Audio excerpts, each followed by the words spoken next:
The Exploratorium acknowledges that the total solar eclipse production we are bringing to you today is taking place on the unceded ancestral homelands of many indigenous groups, including the Kickapoo, Coahuiltecan, Jumanos, Comanche, Lipan Apache, and Mescalero Apache peoples.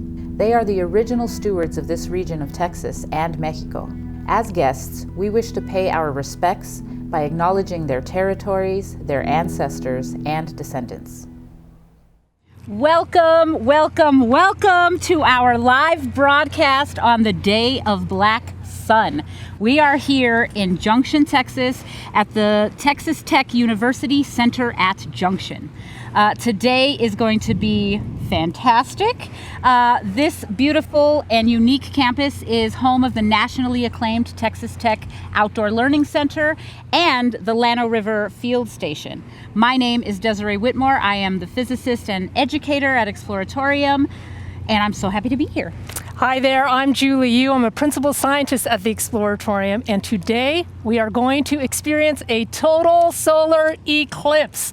In fact, if we take a look at our telescope images right now, you can see an image of the sun, and it looks really flamey. Those are actually clouds blowing across the sun. It is windy here in Junction and sunny. So today that moon's gonna block the sun, casting a shadow here on Earth.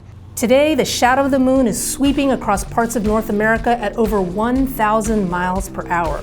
Millions of people from around the world have converged within a 115-mile wide path arching from Mexico to Texas to Maine to witness this rare and spectacular celestial event. The last total solar eclipse that swept across the United States occurred on August 21st, 2017. It's predicted that over 215 million people watched this eclipse online or in person. Perhaps you were one of them. And only 6 months ago, parts of the United States experienced an annular solar eclipse and witnessed the Ring of Fire. During today's total solar eclipse, the moon will pass directly between the sun and Earth, temporarily blocking the sun's light and casting a shadow on the globe. That moment is called totality, and the path of the shadow is called the path of totality. The only way to experience a total solar eclipse is to be in this path. When the sun is entirely hidden by the moon, the outer atmosphere of the sun, the corona, will be visible by the naked eye. Anyone outside the path will experience a partial eclipse. People have been observing this spectacular event for millennia.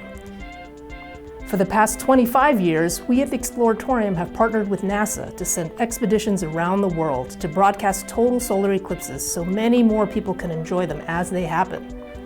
The Exploratorium is a hands-on science museum in San Francisco, and our founder, Frank Oppenheimer, believed that the world is an understandable place and that people can learn about the world through experiencing natural phenomena. We're proud to have shared so many eclipses around the world, most recently bringing you the annular solar eclipse from Valley of the Gods, Utah. Today, we've sent 2 expeditions to 2 different locations to bring you this total solar eclipse. We have a crew at the planetarium in Torreón, Mexico, who we'll check in with shortly, and we of course have a crew here in Junction, Texas. Torreón is going to experience totality first, and just 11 minutes later, we will experience it here in Junction. So even though Torreón is over 500 miles away, it's only going to take 11 minutes for the moon's shadow to move from there to here. Make sure you have your eclipse glasses ready. You're going to need them during the entire eclipse with the exception of the minutes of totality. If you're outside the path of totality, you're going to need to wear these glasses every time you look up at the sun. That's right. And today, you know, at the Exploratorium, we like to mix culture with our science, and we have a very special treat for you. We are joined by the Texas Tech student group called Mariachi Los Matadores. They are going to bring us in to this amazing broadcast. Let's hear it from Mariachi Los Matadores.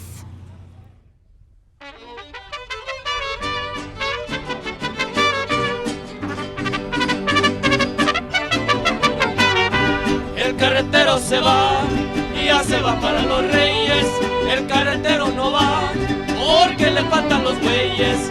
El carretero se va, y ya se va para los Reyes.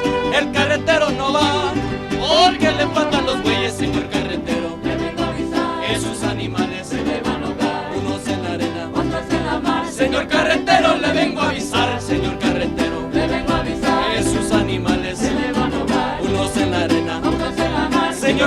pero le vengo a avisar. Por ahí va la rueda, déjenla rodar, porque la carreta no puede llegar. Por ahí va la rueda, déjenla rodar, porque la carreta no puede llegar.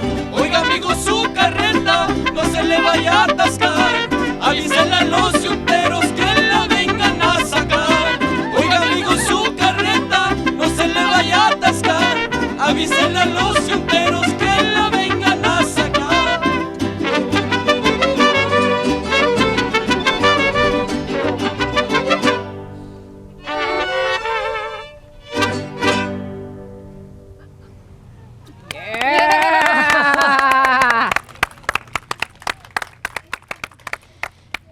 Amazing. Thank you, Mariachi Los Matadores.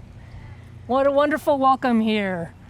So we are going to take another look at our telescope and see if the clouds are rolling in and we're having moments of sun. And so if I can get maybe the full disk image, we're going to take a look at that dark shadow that you see on the right hand of the screen is the moon. That's the moon covering the sun, and all of those wispies are the clouds moving along. So we have some telescope views, and another way that we're going to look at it is throughout the eclipse, we're going to use the telescopes. Let's talk about those. And so the telescope views, we're going to look at 3 different layers of our sun. So first off, we have the photosphere, which is the innermost layer that we're going to be able to image. And those images are using white light filters. So we're just taking the white light from the sun and we're stopping it down by 99.999%. And so that is going to allow us to really see what the photosphere looks like. Anytime you see a white light image, you're looking at the photosphere of the sun. If we look at our telescopes, we have both full disk and close-up. We also are going to be looking at the chromosphere, which is the next layer out, and that layer we're going to be using a hydrogen alpha filter. This is because there's a lot of activity in the chromosphere, and a lot of it is from hydrogen, and so we're going to be looking at this specific band of red light, which is why the images look red or orange to you. Now, this one, we also have 2 different views. We'll have a full screen, and what you're seeing here is a close-up, so you can really, really, really see. Oh yeah, there's the full screen right there. You see the sun's passing, or the clouds passing, which also looks pretty cool, honestly. But you see there's a lot of activity happening on the sun right now. And then finally, during totality, we are actually going to take off all the filters. We are going to look at the sun's outermost atmosphere. And during this time, you can take off your glasses. We're going to take off the filters. And as soon as it's over, put them right back on, and we're going to put the filters right back on. And to those of you who don't have a telescope crew with you, you might have Eclipse glasses, and the view of the sun's going to look a little different. So on the left side, you'll see what it might look like in the telescope. This is a different eclipse. And on the right is what it's going to look like through your glasses. When you look through, the field of view of the sun is actually not that large. It's only about half the size of your pinky. So some other ways we're going to take a look is with our sun spotter, which is a much simpler telescope. We're not going to look at that just yet because maybe the clouds are too much. You can also look at projections of the sun through any small hole. And so maybe you're standing under a tree. We have some leaves here, but we also still have some clouds here. So we have an image of what it might look like right now. Again, this was taken at a different eclipse, but you might notice that the gaps in those, the little spots of light between those tree leaves, that's what's the photo, you have the shadow of the tree in the photo. The gaps are crescents because right now the sun is a crescent. That moon is blocking it. There's sun right and now. There's a little bit, we passed first contact, which is the moment that the moon first touches the sun about half an hour ago, and it's going to keep on moving. The moon moves, and it's going to fully block the sun. We're going to reach totality in another half hour.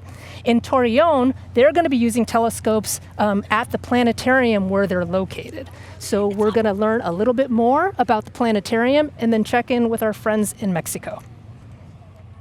Los 2 observatorios con los que cuenta Planetario tienen equipos muy particulares para observar sistema solar y el Sol.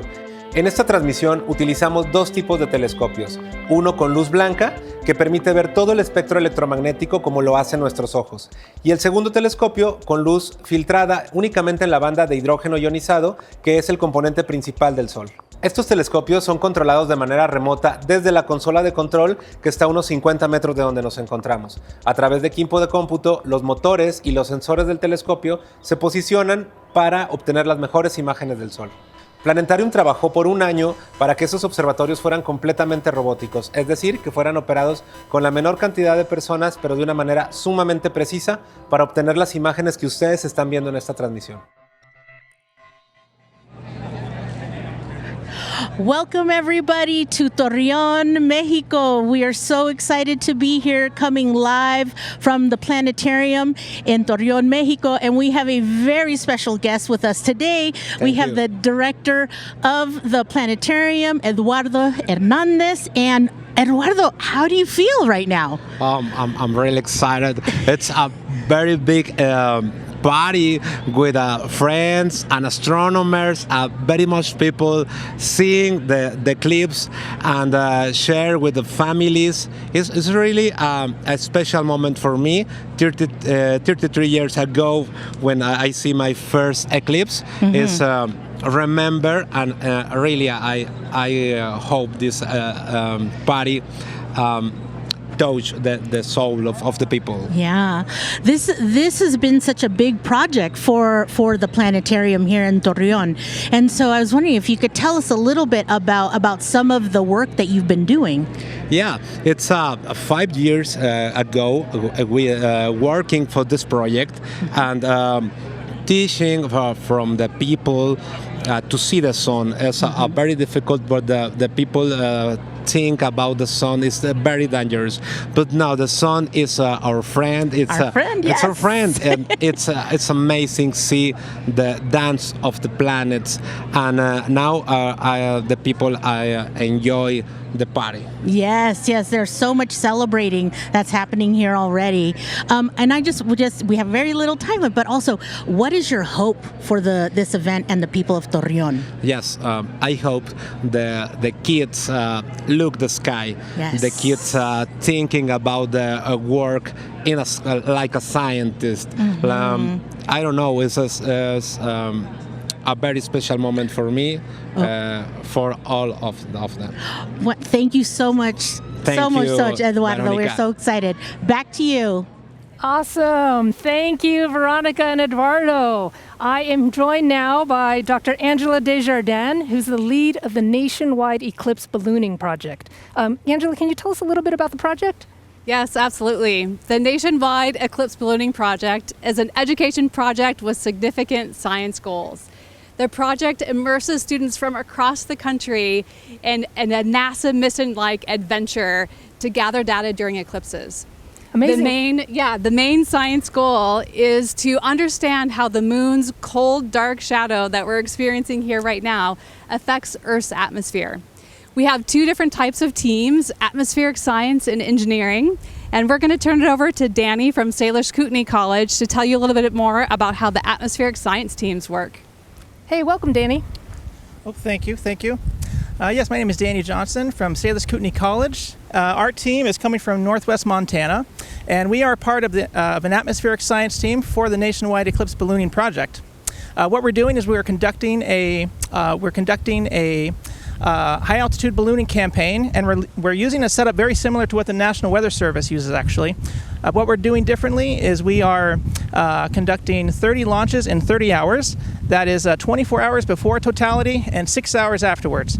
And the reason why we're doing that is so we can get a better understanding of how the eclipse affects the Earth's atmosphere. That'll lead to a better general understanding of the atmosphere and will help us understand other things such as better understanding of climate change. So if I can, I'd love to give you a tour of our payload setup. Of course, at the top, we have our helium-filled balloon. It's 4 foot in diameter right now, but it'll expand to be 16 feet wide once it reaches altitude. The next part is a parachute, so that way when it does fall back to the Earth, it won't hurt anything. And then the thing with the green balloon right there, that is a derailer. It'll unspool by about 40 feet to keep the radio sound away from the shadow of the balloon. And then, of course, the star of the show is that little white box right there. That is a weather data collecting radio sonde, and it'll capture temperature, humidity, wind, and pressure. And it'll actually send a snapshot to our ground station via radio waves once every second with all these data points. So as the flight ascends, it's going to capture a lot of data. And I think we're ready to lead a countdown for our 1 o'clock launch. So we'll go ahead and launch in 5, 4, 3, 2, 1. Yeah! Woo! Thank you for taking data, balloon. All right, thank you, Angela. And Angela will tell us a bit more about the engineering team. Yes, wonderful. So we have an amazing shot there from one of the atmospheric science teams. We also have engineering teams. They fly bigger balloons with a bunch of student-built payloads, including live streaming cameras. These cameras show the view from the balloons at the edge of space, where you can see the curvature of the Earth and the blackness of space. Ultimately, this project is an amazing, life-changing experience for all the students involved. What are you hoping to do with the data that's being collected?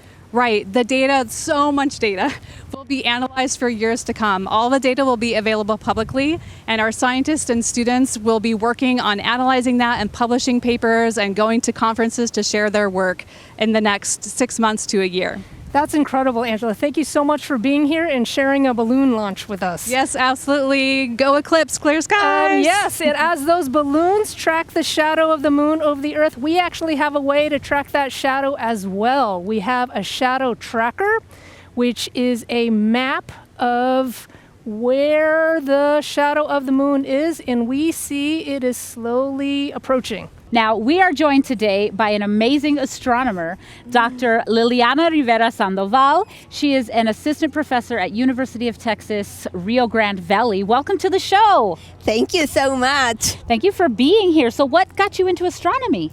Well, you know, since I was a kid, I was amazed by the night sky, but also by the images that were in documentaries, you know, especially those from the Hubble Space Telescope.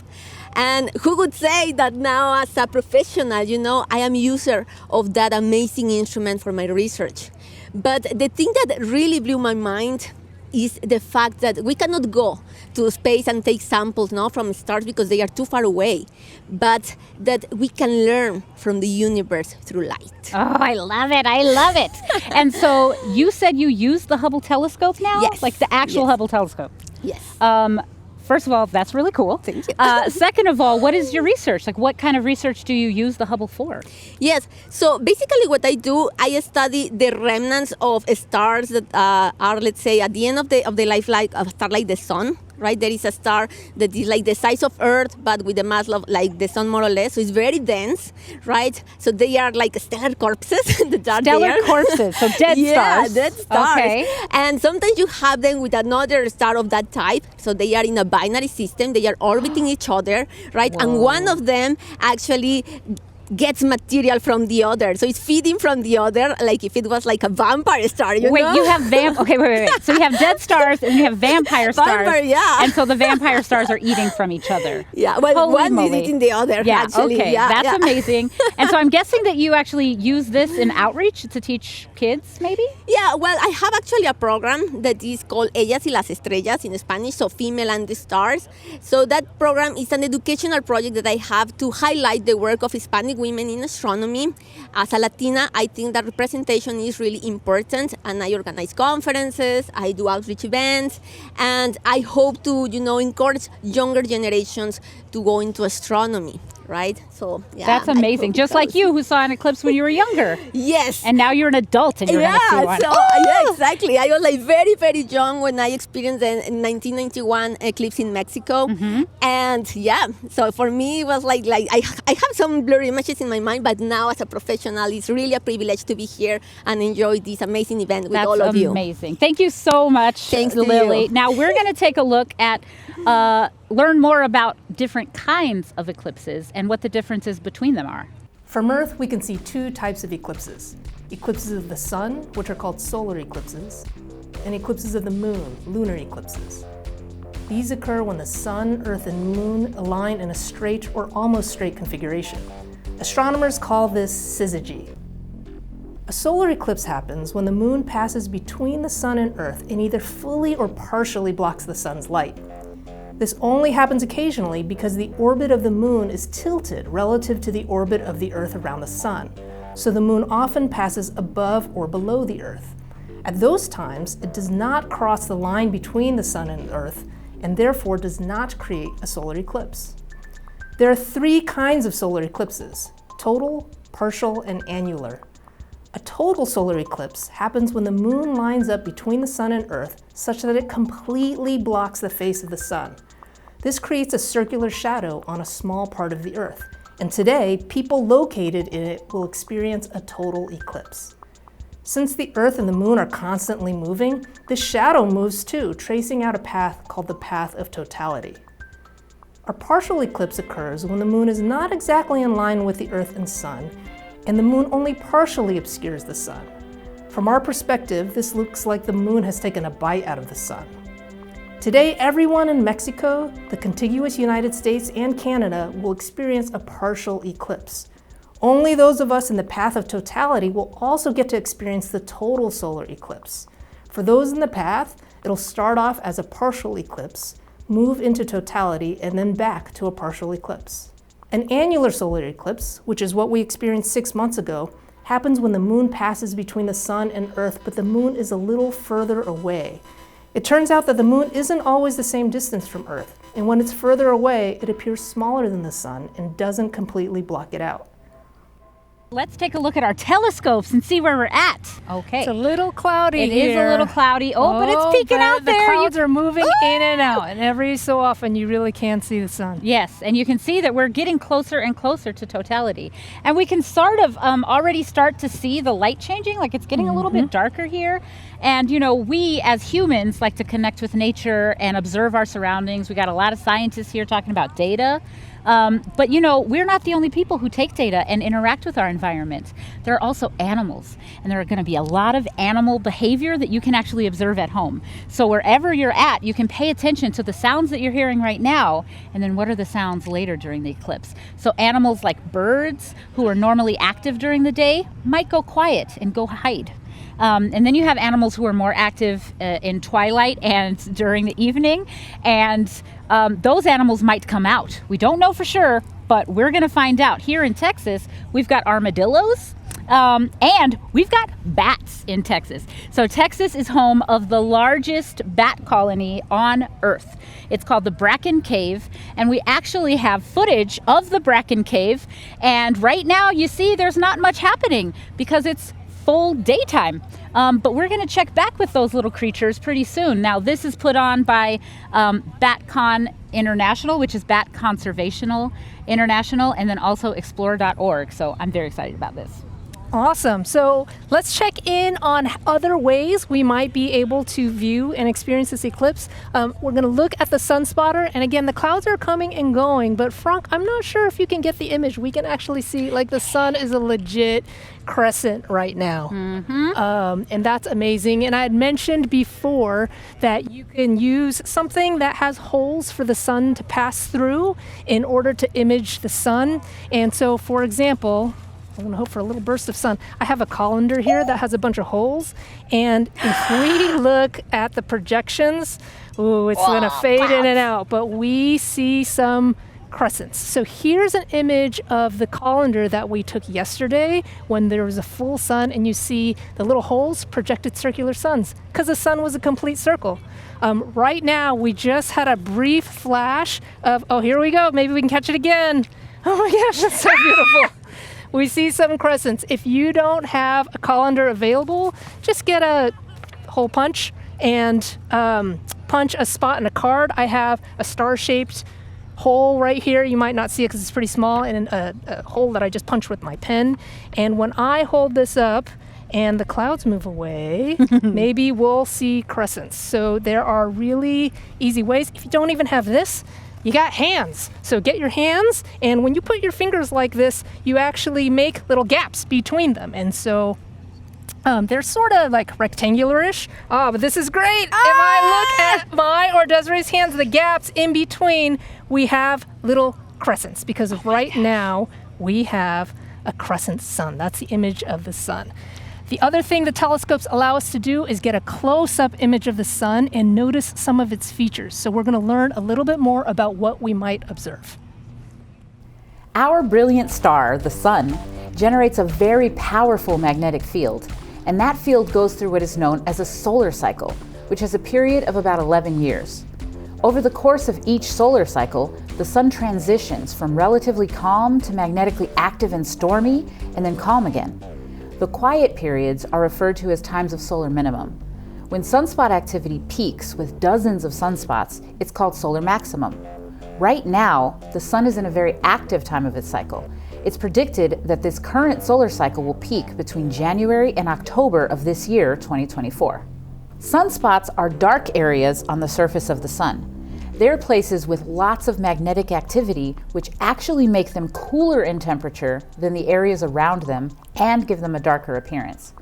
An average sunspot is about the same size as the planet Earth, and it can last from around 1 day to many weeks. A solar prominence is a giant loop of electrically charged gas called plasma. They can stretch out for thousands of miles while remaining anchored to the sun. They can last for days or even months and can vary in size, but on average, they're about 10 times the size of the planet Earth. Occasionally, there are also explosions that occur on the sun. One type is a solar flare, which is an intense burst of electromagnetic radiation that travels at the speed of light. Another type of explosion on the sun is a coronal mass ejection, or CME, which is a sudden and violent release of energy and plasma from the sun's corona. Both of these phenomena happen when the sun's magnetic fields realign explosively, sending energy out into space, which can impact Earth. You might be wondering how it is that we know so much about the sun and we have access to such stunning images. NASA and other international space agencies monitor the sun 24/7 with a fleet of solar observatories studying everything from the sun's atmosphere to its surface. Amazing things happening on the sun, and I'm amazed to be joined by Dr. Jadi Collada Vega, who's a project scientist at NOAA. Jadi, welcome to the broadcast. Thank you. I'm very excited to be here. The first thing I'm going to do is we're going to take a look at the telescopes, and we're actually going to say hello to Bill Dean, our telescope wrangler. Thanks to Bill, we have these lovely close-up images of the sun, so let's pull up one of them, and we're going to ask Yari what she notices right now on our active sun. Oh, this is an amazing image. We're actually seeing the moon actually taking a bite, really big bite of the sun. We're actually looking at H alpha here. It's a zoom in. And this is a very interesting filter because it actually allows you to see prominences and filaments. You know, those snake-like things that you see very dark on the surface. And when they actually, this is actually balancing on top of the surface of the sun, and when they erupt, they create amazing coronal mass ejections. That's incredible. Those snakes are giant ejections of the sun? Yes, it's just plasma levitating there, and then when it ejects, it creates the CMEs. How great. Jadi, why is it important for us to study the sun? Well, in my field, it's very important to study the sun because it's space weather. When we talk about space weather, when we talk about space weather, we're talking about the conditions in space mostly dominated by the sun's activity. So, you know, we talk about the solar flares, coronal mass ejections. When they arrive at Earth, they disrupt the Earth environment. They create communication problems, you know, GPS signal loss. They can cause problems and damage of the instrumentation of satellites. And in the most intense cases, they can cause power grid disruptions. And how does this relate to your work, what you do? It's very important because now I work for the NOAA the Space Weather Observations Office. This is an office that is in charge of making sure we have the right operational satellites at the right vantage points so we can conduct space weather to safeguard the nation, the society. And we do this 24/7, 365 days a year. And so what are some of the ways we predict what space weather is going to be? We use amazing missions outside in space and telescopes. One of them is a coronagraph, which you actually see now there, the image. It's actually an artificial eclipse. So you were watching an artificial eclipse? Exactly. We're watching an artificial eclipse because you have to block the sun to be able to see where the CMEs are actually going and be able to measure them and know the speed and where they're going. However, if you look at the image, the occulter is actually blocking more of the sun than we actually would want to. The sun was that circle, that white circle in the middle.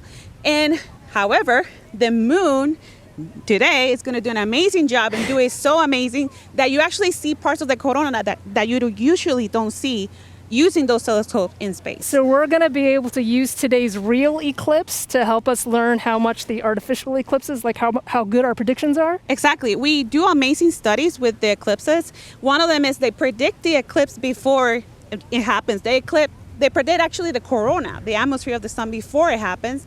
And then they compare the images from today and see how the models are doing. And if they're doing great, they know on the right track. So if cool. they are not, they actually have the data to improve Thank you so much, Jardy. We're about to reach totality in Mexico, so we're going to see how well the corona predictions went. Let's send it to Mexico. Look, it's like almost. It's getting darker. It's getting darker. It's getting darker. Oh my God. Okay, we're almost at the diamond ring effect. Wow. Okay. We're almost Are at the we on? diamond ring. We could take our diamond ring. There we go. We could take our glasses off. It's beautiful. We can even see it through the clouds. Torreón, Mexico, and we are experiencing the most beautiful sight to see here with the eclipse. Ron, tell us what you're seeing. I'm looking at we can see the corona. We can see it through the clouds. To the right of the sun, I can see Venus, the planet Venus. We still have a lot of clouds here, but it's beautiful. The corona is incredibly bright. It's stretching out about the diameter of the sun that I can see here. As we look down, we can see the horizon, and we see a sort of a sunset all the way around us right now. It's just absolutely beautiful. Wow, this is like beyond what I thought this would be. And the crowd here is going crazy. The crowd is just completely losing it here. Well, we see some of the birds starting to fly around and just really taking it all in. I only see Venus. I don't see Jupiter or magnificent. Mars.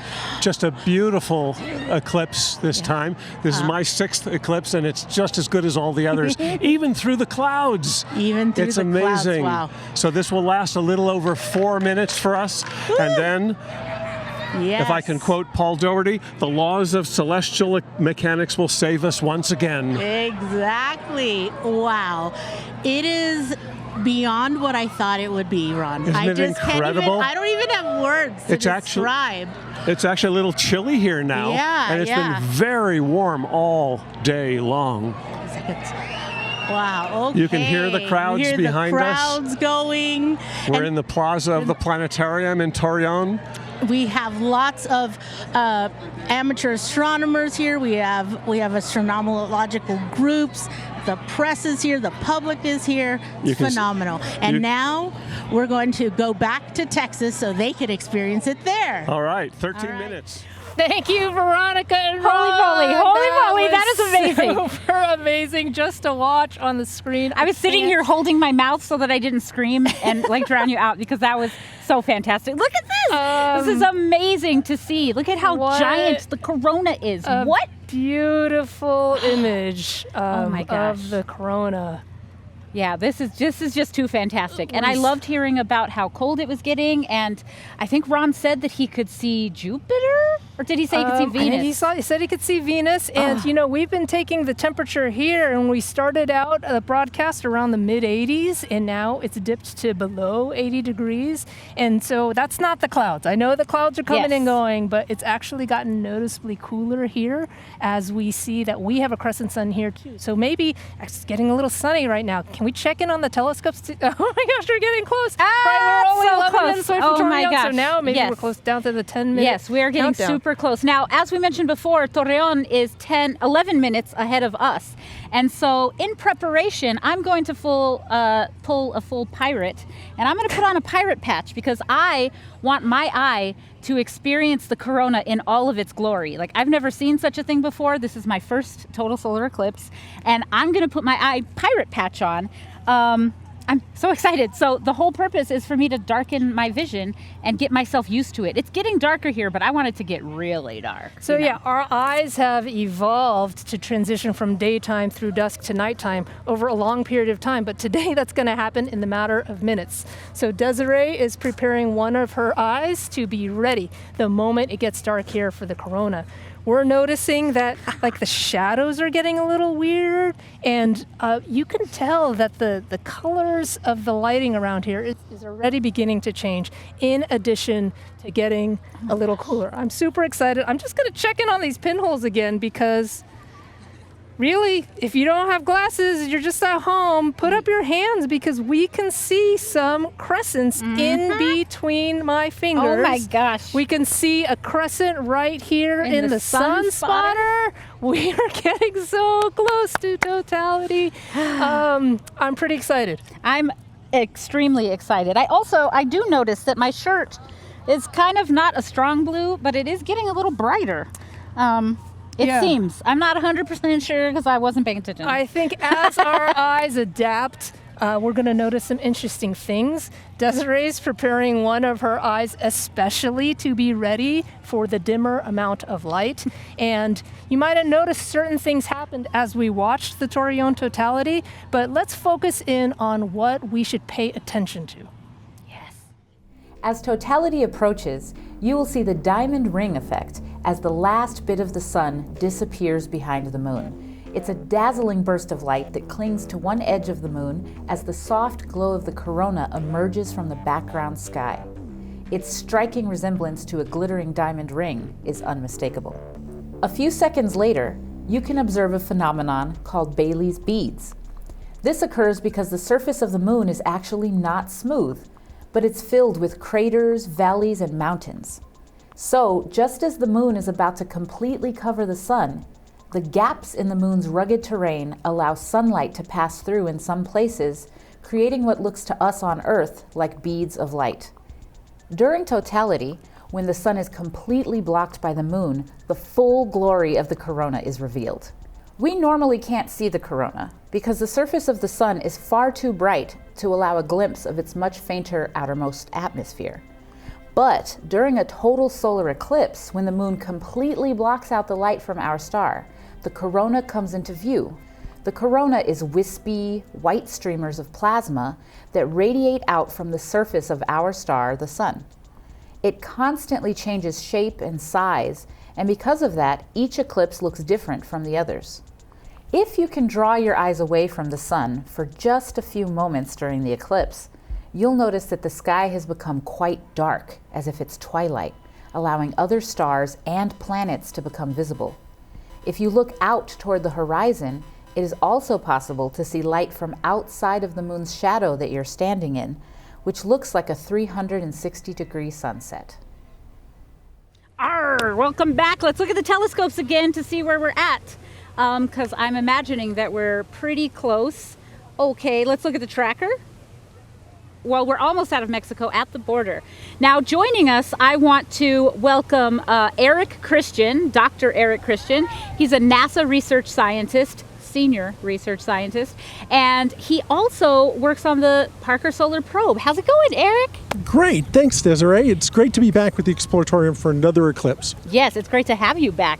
Now, you work on the Parker Solar Probe, so let's figure out a little bit more about it.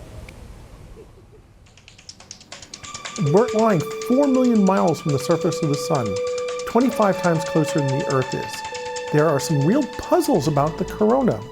The corona is much hotter than the surface of the sun. And if you think about simple thermodynamics, when you get further from a fire, you get colder. So why would the atmosphere of the sun, the corona, be hotter than the surface? The other big question is, there's a solar wind that blows out from the sun at 1 million miles per hour in all directions. And that's what you see actually in these streamers of the corona during an eclipse.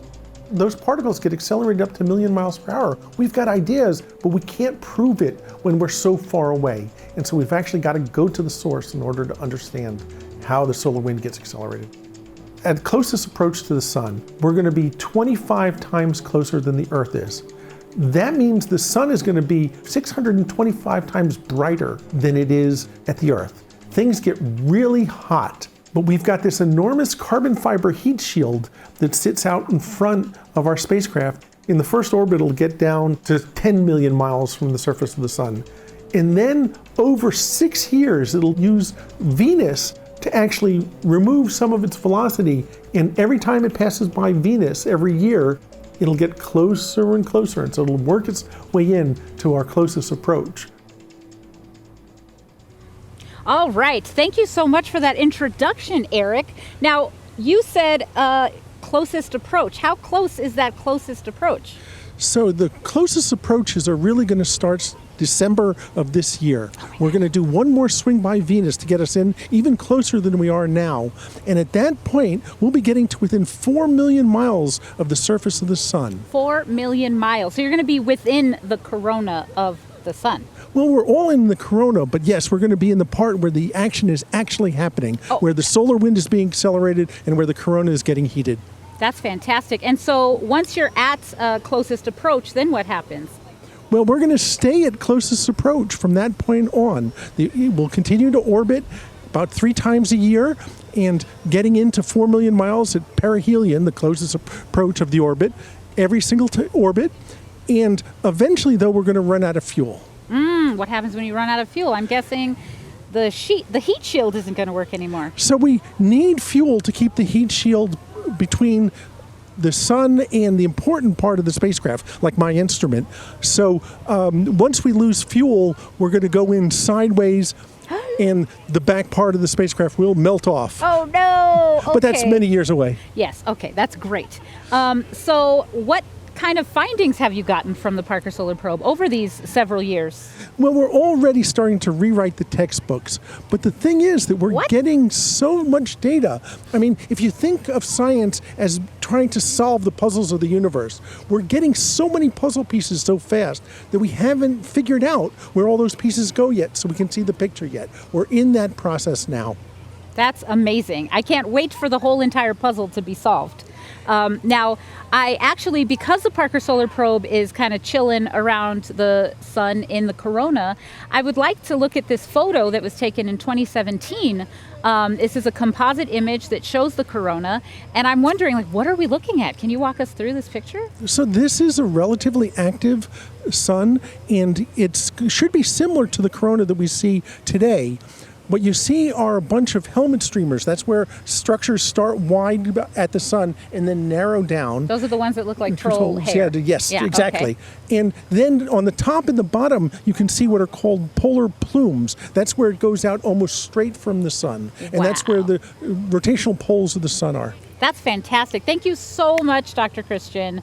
Thank you for joining us again. It's always great to be with you. All right, so now we're going to check in with the solar tracker again because we want to know where we are. Okay, we see the shadow of the sun is crossing the border into Texas, or has crossed the border into Texas. It's moving pretty quickly. Incredible. Incredible. This is great.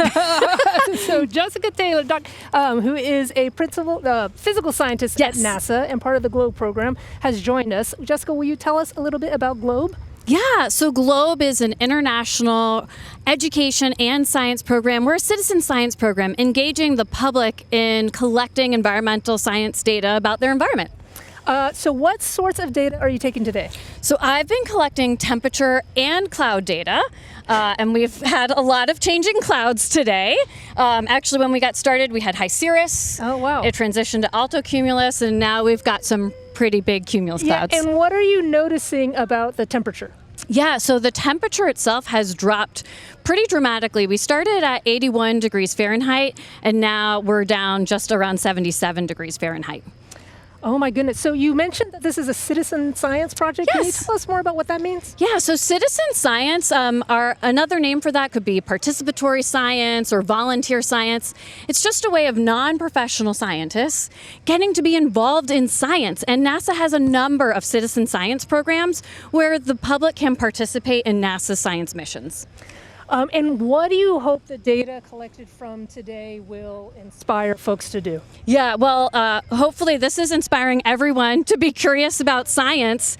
And that's what you can do in citizen science, is actually participate and engage. And today we're collecting all of this temperature data and cloud data. In 2017, we did this, and we were able to publish papers about how cloud data like this, you had not as deep of drop in temperature as to when you had clear skies. So it's just really exciting to know that actual citizen science data can be used for science research. That is so incredible. Thank you for joining us today, Yes, Jessica. of course. Thank you for taking all of this data, helping us learn and I more hope about our world. People keep joining the GLOBE program because it's beyond today. It's a year-round program. Awesome. And so it's pretty cloudy here. Let's take a look at the telescope. You don't see much. I think it's clouded over, and we're so close to totality that there's only going to be a sliver of the sun. So maybe we can take a look at the tracker. Yep, here we go. I see it. It's coming toward us. We are about a minute away from totality here in Junction. It's getting dark. I'm feeling dark. It's so dark. It is not a problem. It's not just the clouds. It's not. It's It's the actually camera. It's dark. not your monitor. It is noticeably dark and much cooler here. Much cooler. I wish I brought a jacket. Yeah, it is super cloudy here, and so we can't notice any shadows, but I do notice like the colors changing on your shirt. Like the reds are a little dimmer and the blues are a little like brighter. my color is not even that noticeable anymore. We hear some activity with folks staring up. The clouds here, maybe. Yeah, we're looking at it's getting real dark here. I'm sure you can see us. We are fading out quickly. This is a drone image. Oh my goodness. It's directly above us. Above Junction. And it's getting so oh dark, my gosh, Julie. you can actually see the shadow coming at us. Oh my and it's bright. gosh. So it's dark in one direction and bright in the other, and we must be in totality. Yes, I believe we are in totality now. Taking off my eye patch. What do you see? It's brighter. I can see better. Like I can see in the dark with my eye patch, but oh my gosh, like I can see, like it's pink over there, like it's a sunset far off to the, I don't know what direction that is. For sure, there's one side of this field that's dark. It looks like dusk and on the one other side. That's bright. So look at that side drone is footage. Outside the field of the shadow. Yes. This is incredible. This is absolutely so, and it's just real dark. Like I don't know, man. Yeah, I'm kind not of tripping me out. Even though we can't see the data, any light on the telescope is still capturing whatever light, and I'm wondering if we're able to hear any sonification. The Exploratorium has a sound artist named Wayne Grimm who takes in the light data from our telescope and reinterprets it as sound, creating a musical composition that's really a beautiful blend of art and science. So the sonification allows us to experience eclipse in another way. And I'm wondering, can we listen to this eclipse at all?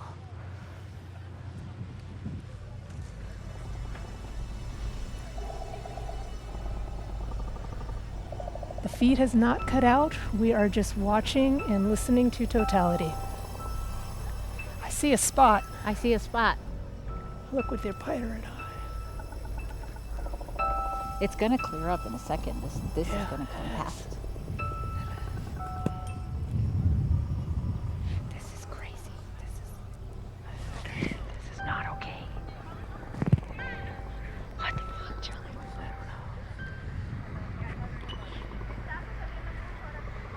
So I think we are, by our timer, maybe 30 seconds away from totality. And Desiree was even mentioning, like, this is going to clear up, and now we can actually see the light coming from behind us. Yes. Because the shadow's moving this way across the field. I'm having a very, strong emotional reaction to this. It's pretty. Because it's not beautiful. Normal, you don't see but the it's sun gorgeous. come at you ever.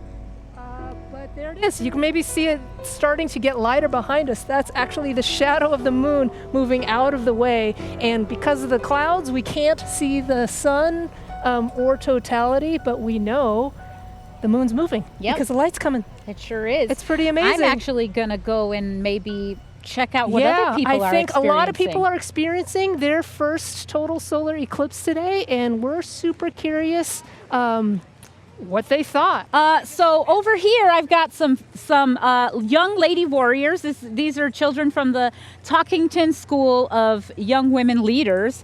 Where are they? They're over here. How is this eclipse for you all? It was scary.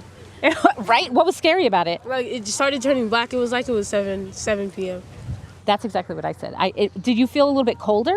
Yeah, and Like, it was crazy. I felt colder, and like my eyes started getting bigger. We noticed that like immediately. Oh, you mean like your pupils started dilating because it's getting dark? Oh my gosh, I didn't even think of that.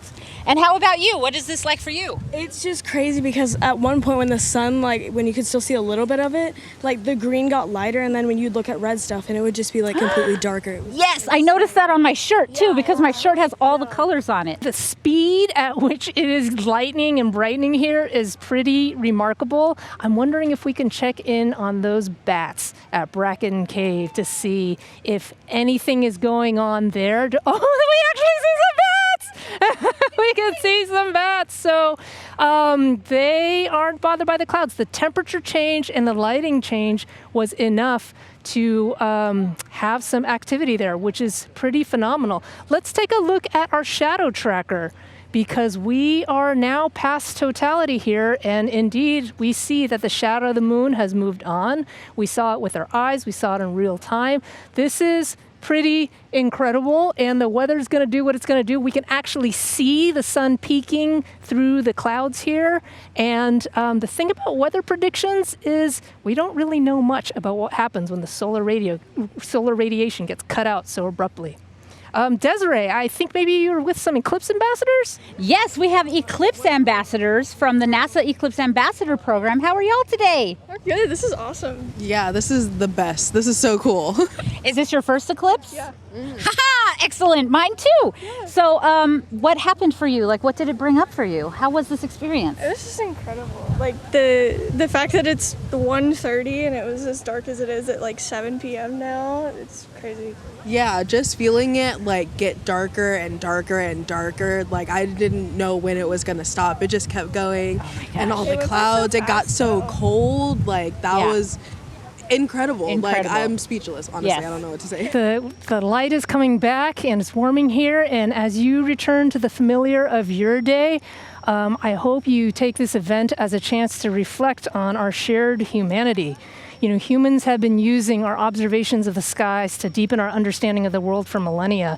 And a number of our cultural traditions are based around the movements of the moon. So if you're someone who celebrated Easter last week, that's always timed to be after a full moon. And if you're observing Eid tomorrow, you know there's a new moon coming. I know there's a new moon tonight because I just saw it block out the sun. And you know, eclipses really offer a particular perspective on our shared presence on Earth, and there's a lot of suffering in the world, but we are all living on this dot together, and we hope that we can all lean into our compassion and our shared humanity and presence on this planet. Thank you for joining us.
Amazing. Thank you. Yes, thank you Los so Matadores.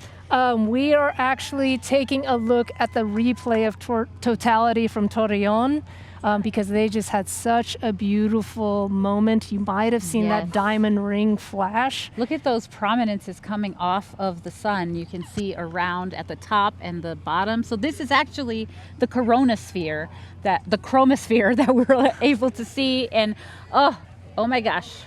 And when you look at that. the corona, it's about the brightness of a full moon, but the size of it, like it's actually multiple moons wide, because if you think the moon takes up the same amount of space in the sky as the sun, that's why we have eclipses. But the corona projects far beyond that. So even though the lighting is like the full moon, you get this beautiful spread of light across the sky. And it looks, I can see some helmet streamers actually on the top left around like 10 o'clock or so. Do you see that? Those are what Eric Christian was describing to us. So like they start off long and then they get, or fat, and then they get really skinny. And then you can also see the polar plumes at the north and south pole of the sun. Yeah, wow, these are fantastic. Truly magnificent. I'm so glad they had the clear skies in Torreón and that we were actually able to experience the eclipse with them. From all of us at the Exploratorium, we thank you so much for joining us, and we encourage you to keep continuing to pursue your curiosity about the world, yourself, and each other. Yes, bye.